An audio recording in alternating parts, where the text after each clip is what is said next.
Yeah. So this is an indigenous plant to South America.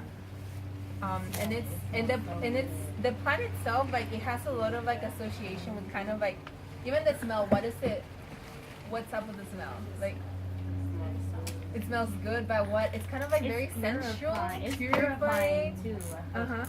But it's like one of those plants that you're like, you look at it and you're like, oh, you look so soft, and you can just kind of do this with your head. But you'll probably end up like, with like little, what's it called? Little cuts. So, it looks like a very kind of like, nurturing plant, which it is. Yeah. But even the leaves by itself, you can kind of touch it. If you're to touch it like in the wrong way, it will leave cuts in your face. So this is, so if you have cramping that comes because of like too much coldness in you, then very warming plants would be good. So for example, I've been trying to figure out like a good plant or like a good mix of plants for me to drink when I'm having cramps. And recently I decided to do something that I always knew I should have done, a very strong decoctions of ginger root. Very strong decoction of ginger root. I took a little bit, that was so rosemary. It's actually from the Mediterranean, right? But it actually grows wildly, like, many different parts.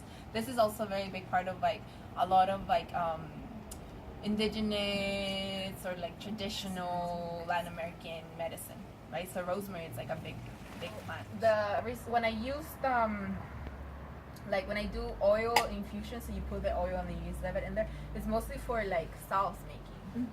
It's not necessarily to Like the yeah. one that I made. I was like, That's why what doesn't it this smell? and it's lemon verbena, right? It shouldn't smell like Verbena this. and balm. Yeah. But you said the properties is Yeah. what I extract. Yeah. So for example, some plants like mugwort would smell a little bit in oil. Like and that's a good one for like anti-inflammatory reasons. Balsam fir is one that I've extracted with oil, and it's also good for like joints and muscles, and that will smell